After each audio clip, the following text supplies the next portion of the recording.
ಆಯ್ತು ಸರ್, ನಿಮ್ಮ ಫಾರ್ಮ್ ಪರಿಚಯ ಮಾಡಿಕೊಡ್ತೀರಾ? ಹಾಂ, ಮಾಡ್ಕೊಡ್ತೀನಿ ಸರ್. ಫಾರ್ಮ್ ಹೆಸರು ಬಂದು RMS ಶ್ರೀ ಫಾರ್ಮ್ ಅಂತೇಳಿ. ಓಕೆ.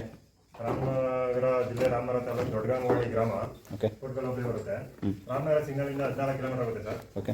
ನಮ್ಮ ಹತ್ರ ಪ್ಯೂರ್ ಮೀನುಗಳ ಎಳಗ ಮರಿ ಇದೆ. ಓಕೆ. ಎಲ್ಲ ಎರಡೆರಡಲ್ಲಿದೆ. ಓಕೆ. ಬಕ್ರೀದ್ಗೆ ಹಬ್ಬಕ್ಕೆ ಅಂತಲೇ ಸಾಕಿರೋದು. ಓಕೆ. ಮುಸಲ್ ಬಾಂಧವರಿಗೋಸ್ಕರ ಸಾಕ್ತಾ ಇರೋದು ಮರಿ ಇದು. ಓಕೆ. ಬಕ್ರೀದ್ ಹಬ್ಬದವರೆಗೂ ಸಾಕಿ ಮರಿ ಬೇಕಾದ್ರೆ ಕೊಡ್ತೀನಿ ನಾನು. ಎಲ್ಲ ಎರಡೆರಡಲ್ಲಿದೆ. ಓಕೆ. ಲೈವ್ ವೇಟ್ ಬಂದು 75-80 kg ಬರುತ್ತೆ. ಓಕೆ. ನನ್ನ ಫರ್ ರೇಟು 45,000 ಹೇಳ್ತಾ ಇದ್ದೀನಿ. ಓಕೆ.